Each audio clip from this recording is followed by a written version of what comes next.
And Marc, thanks for joining me on EV Marketplace on a Wednesday night. It's fantastic because as the YouTube following grows, we're starting to get more and more comments. And as I said in the intro just before you came on, that was how we met. I did a bit of an article on regen braking. I thought it was a no-brainer. I thought the way I drove with a Tesla was the way everybody was driving. Thought it was a good idea. I wanted to share out with you, but you came back in the comments below and shared some of your thoughts. We met on YouTube. I said, hey, if you feel strongly enough about it, why don't you come on and have a chat? So invitations out there to anyone who wants to come on the show and have a chat. Thanks for joining us, Marc. But yeah, tell us again, what was your EV aha moment? What brought you into the world of EVs in the first place? Okay, well, g'day everyone. I'm Marc, a happy farmer, and thanks for having me on the show, Rosco. But I guess I kind of forced you into it by calling you a bit of a jerk and calling you out on how you're driving and not accepting that we see it differently, but that I'm right and I'll prove it. Let's go back. Before we go into your EV story, let's go back to that article and have a look at what we're talking about. This was the video that I made on regen braking in a Tesla, and you came up with a couple of comments, and I said, hey, let's have a chat about it, but maybe come on and have a chat about it as well and take this offline. So what's your experience? You've got an MG, so different from a Tesla. That's one thing, but what was your experience with regen braking? One of the first things that you learn as a EV owner is that the range that's specified by the manufacturer is rubbish. It's nowhere near what you really get. And the reason for that is the regen braking. So I'm a farmer and I live rurally. So most of my driving is at relatively high speeds with very little regen because I don't need to brake when I'm on the highway going into town, and therefore I don't get that recharge in the battery. My range is much less. I do try and use regen when I can. And what I kind of discovered is I'm driving like a jerk and inconveniencing other drivers by trying to maximize the regen for me. And it's costing those other drivers more in their fuel by having to adapt to my driving. So the real experience of that was that I was following behind an EV that was using the regen braking. So every time we came to the top of a hill and started going down the other side, the EV was hitting the brakes. And that was so that they would regen. I was driving my old diesel ute at the time. And don't admit that on this show. That's okay. Instead of taking my foot off the accelerator and letting the car coast, I had to hit the brakes and constantly hit the brakes. And by the time we got to the bottom of the hill, the EV would accelerate and leave me for dead, and I would have to really put the foot down to get back up that hill, which wouldn't have occurred if I'd been able to just roll.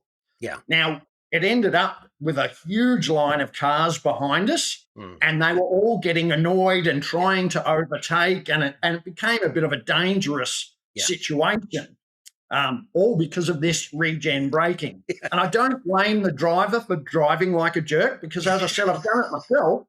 You just don't know that you're driving like a jerk until you're following somebody doing it and go, oh, this is no good. Now, had I been driving my EV, I still would have had the exact same experience because I run my EV on low regen, which allows it to roll and pick up a little bit of speed, much like a normal car.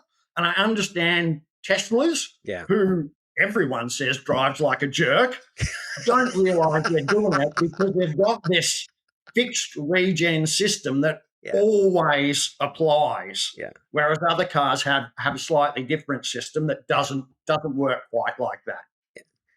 And that's where we agreed to disagree because, again, I've probably got only Tesla experience, and we'll get into it a bit later on, but Marc's got more MG experience with variable regen.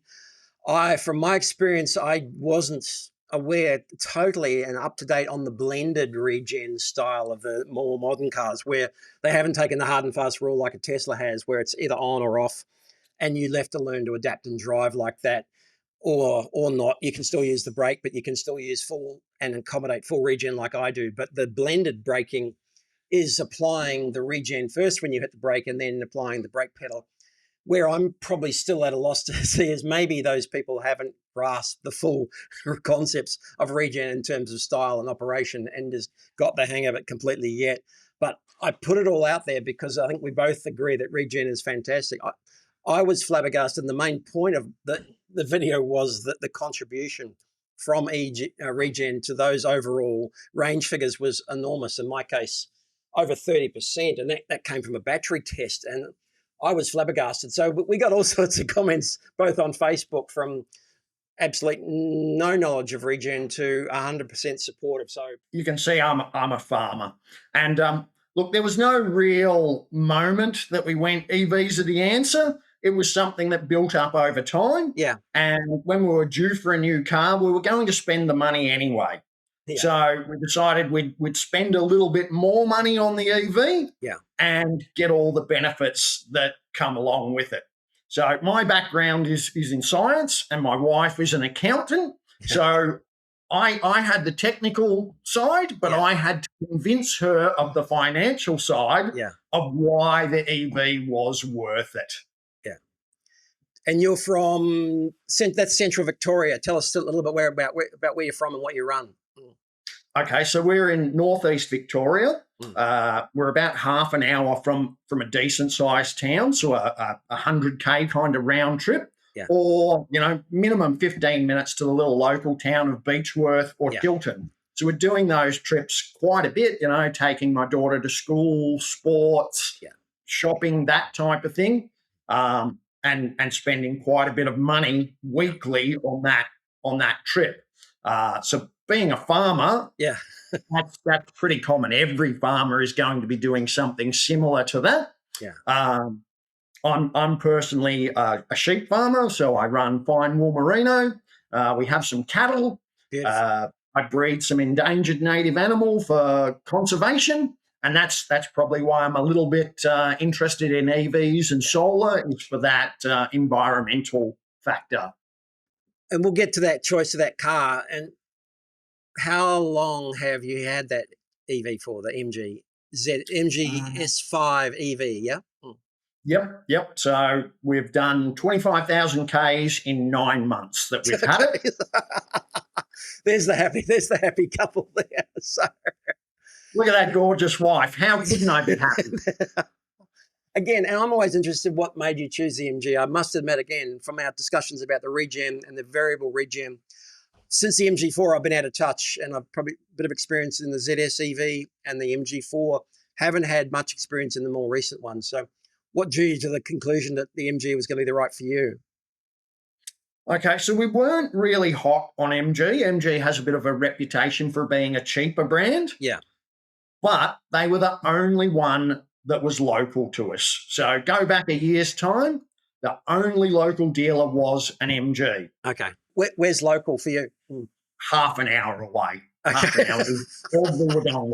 So points to MG for having a dealership nearest to you for a start, right? That's right. So we really did like the Tesla. Our friends have them. We've been for a drive in them. They're fantastic. I didn't think I'd get you to admit that. Okay. So Starlink, I love it. PayPal, I love it. I don't have any problem with Mr. Musk's products. Please don't cut off my internet, Elon. Now, I've forgotten where we were up to. What was the problem there? Why did you buy the MG? Yeah, okay. So it was local. It was available. We couldn't take the BYD for a drive at the time. There was a dealership in Shepparton, about a 2-hour drive from us, and we arranged to go for a test drive there. And we found out that if we were to go in, we could look at the car, but we couldn't test drive it. Yeah. So that just wrote off the BYD for us at the time. And we went, look, let's give the MG a try. Yeah. If we love it, we can always upgrade and do something different in future. These days, there's actually multiple other dealerships that have opened up locally. There's 2 MG dealerships. There's the Cherry and a bunch of others that are available locally. But when we were buying, MG was really our only choice. That's brilliant. And then which was the BYD you were looking at as a comparison in this class? So an Atto 3 which is almost identical to the S5. And what's your experience with it so far? I mean, this is the first time I've spoken. That's why I was interested, to someone who lives in the country having an EV. And that's not weird, but certainly the stats that we see is that the general interest and adoption for rural folk is down compared to the urban folk. And always curious to know, what the rationale and what the experience was so far for what you needed it for. Okay, well, the whole thing about farmers or rural people not adopting EVs, I think that's wrong. Yeah, so I know I'm glad. I know a whole bunch of local farmers, and they're all upgrading to EVs just for their shopping trolley. What we run into town, run the kids around, that type of thing. We've all still got diesel utes and stuff like that for towing and the heavy work, but the EV has that huge advantage with that vehicle to load, in that I can take it down the back paddock where I need 240-volt electrical power, and I can weld, I can grind, I can set up lighting, I can shear sheep. In the past, I've had to hire a powerful generator. I own a small generator, but to run some of this bigger equipment, I've had to drive an hour into town, hire it, tow it home. Now I can just drive the EV down, do the job, and be home. Half the time, all the benefits. Bring on the EV utes as quickly as possible. It's a portable battery for anyone who wants to do a job around the farm, around the workshop, around anywhere. Bring it on, because I can see the benefits of that, and I can't understand why they're not jumping on board. If you're using yours as a mobile battery, then around the farm, then that is amazing in itself. But anything else about the MG? I think you've had some ups and downs with it already, yeah? Well, look, all cars have a few little quirks, and there's certainly a few that I could list with the MG. Yeah. But there's a bunch of quirks that I'll list with my Toyota, with my Holden. So they all have their little quirks. We love the MG overall. And any damage or any bits and pieces, any mishaps, windscreens or anything like that so far? So unfortunately, when it was only a few months old, my wife hit a wallaby, and it did do some damage. Can be dangerous. Yeah. I must admit the EV held up extremely well, given how bad an impact it was. It was relatively minor damage. And we were quite worried when we bought it about parts availability and that type of thing, but it turned out not to be a worry at all. Now, the panel beater, he was pretty dodgy and rough. Getting the parts for the car was not an issue. Yeah. You're happy with the way it all went back together again, yeah? So yes, very, very happy with it. It's all functioning beautifully. Unfortunately, it's got a bit of overspray on it and stuff like that. Yeah. That's the panel beater, not the MG. Yeah, that's good to know. So parts weren't a major problem when you needed them. And how soon before the car did you start to embrace the whole electric, solar and batteries and all the rest of the setup for the farm? Okay, well, again, you're heading back to the farmers and farmers not being, modern and embracing renewables. It's just wrong. Yeah. Good. So my entire life, we've had windmills on the farm. We've been using wind power for 50 years. We've been pumping water to elevated storage tanks and storing that wind power as gravity to use when there was no wind or no power, So farmers have been through multiple technological changes and we're well ahead of the curve. Yeah. We've had solar hot water heating, small solar systems for 10 or more years, and we've been upgrading things to electric over that time, So when our gas oven died, we replaced it with an electric oven. Yeah, we've been on the path for probably 10 or 15 years. But now that we have the large solar system and EV, we're net positive. We make more power than we use. So here's a picture of a shed, but it's not just any shed. It's a shed covered with solar panels, right? That's right. There's 20 kilowatts on the roof, and we probably could have put 40 kilowatts on the roof. We're farmers. We've got plenty of space. It's a very big roof. Yeah. technically, we've actually got it facing the wrong way. We've got it facing east-west rather than north, and we have it at a very low angle. But because we've got that big system, it actually works well, and we get more power in the morning and more power late in the afternoon by having it facing that way and at the lower angle. So it's got its advantages and disadvantages. We've got 24 kilowatt hours of battery storage there. Cheers. And we've got a bi-directional DC charger, which means, one, it's quite fast to charge the car. But if we need to, we can use the power that's stored in the car to run the house. Okay. And we've certainly used the battery system when we've had power outages. A good example of that is we had a major outage back during the summer due to a local fire on the line, and it took out the power all day. With our off-grid system, it provided power and kept our freezers running.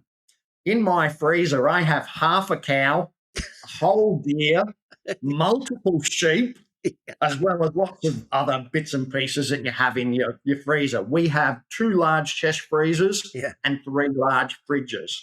That one power outage and the fact that we didn't lose what was in the freezer probably saved us $4,000 to $5,000 and took 6 months off the return on investment of what we spent on that solar system. Exactly. 24 kilowatt hours of battery storage. And the car as well. How big's the car? 62, I think it is.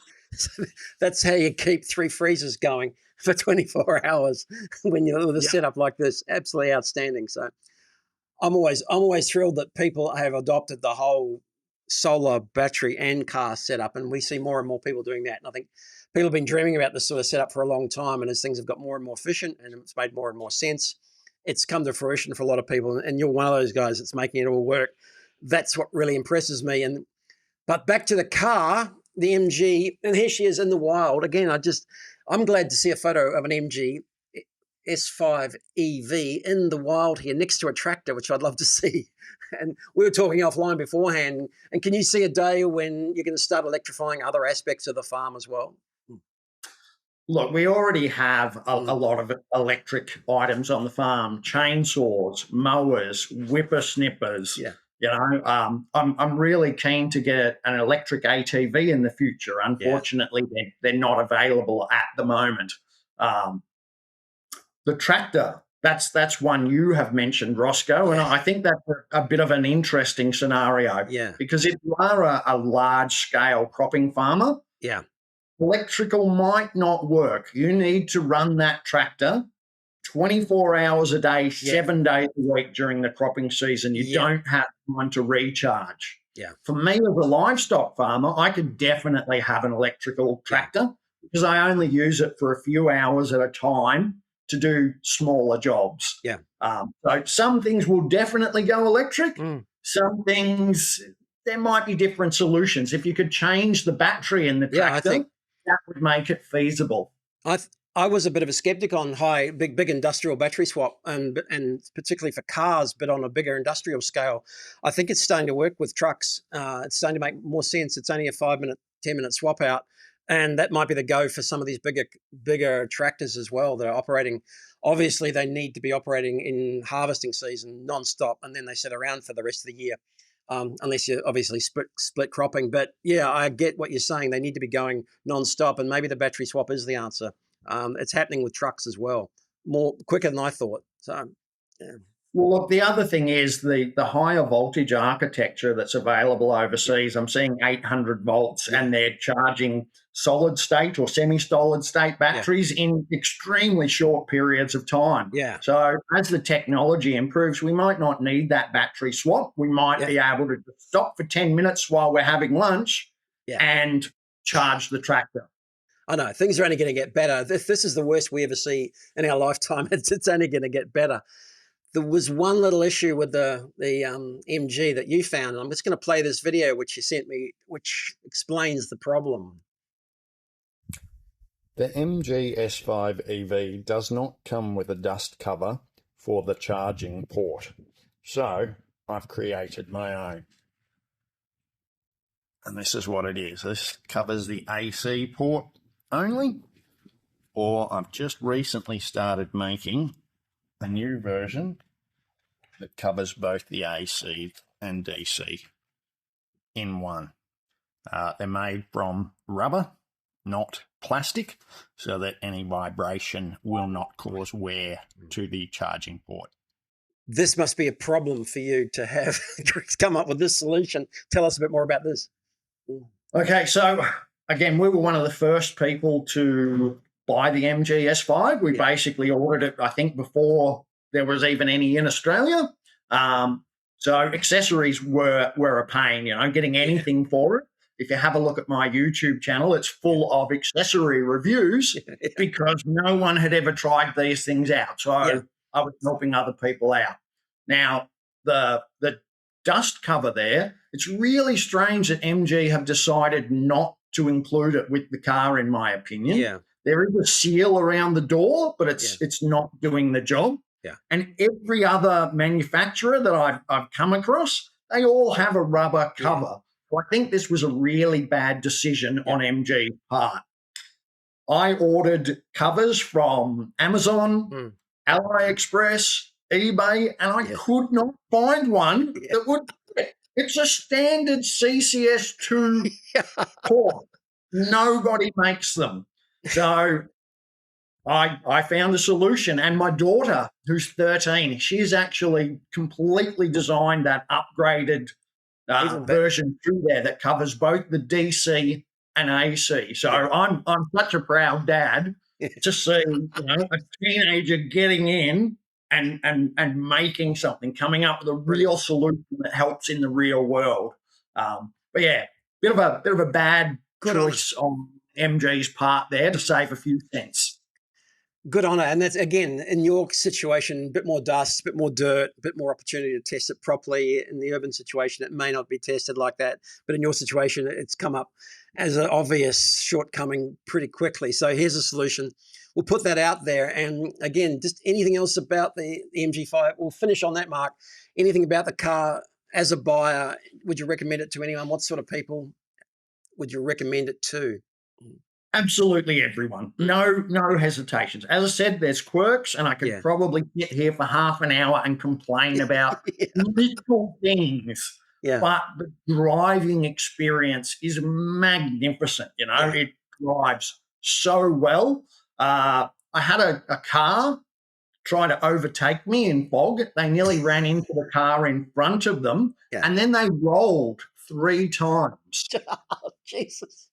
I was able to, under full brakes, avoid a giant toolbox that was bouncing down the middle of the road. Wow. I think any other car I'd been in, I would have crashed it. Yeah. Myself, trying to avoid it, I was astounded by how well the MG handled it. That's one example. I've gone around a deer standing in the middle of the road at 121. And I whiffed that wheel around, and at the end of it, I was like, whoa, I'm lucky I didn't have a crash then. And I've done the same thing with a wombat as well. Yeah. It's had a good workout. It's passed just about every test and just about everything you've thrown at it. I'm really pleased that it's come up trumps because, I like the brand. I've liked what they've done. I've been a supporter as well. We're seeing good value on the used EV market as well. They're trading really nicely. Look forward to some of these coming onto our marketplace as well, because it's good to know that now we've met someone who's driven one, had good experience under all sorts of conditions, and it's going to handle it. So enough about me, Mark. Back to you. And where can people find you on YouTube, and what sort of information are you doing? Okay, as I said, I'm the happy farmer, and I really am happy. It's a little bit of everything, It's I'm not really focused on being a YouTuber or trying to make money out of it. I'm just doing reviews on things that I like to kind of give back to the community, because before I buy something, often I'll watch a YouTube video or review and try and find out what the pros and the cons are. Yeah. So I'm just trying to give back a little bit myself. There's a fair bit of random stuff on the channel and maybe some comedy. Excellent. Look, hey, thanks very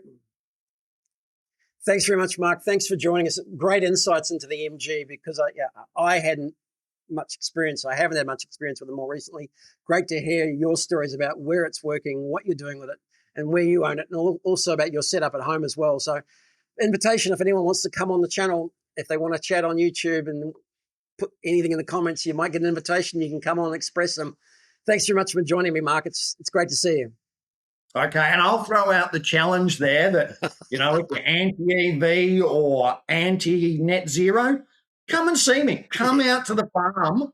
It's real. I'm not paid to promote this stuff. I'm just a real person, and I'm right. Thanks, Marc. Great to see you. See you next time. Have a great day. Come back anytime. Thanks.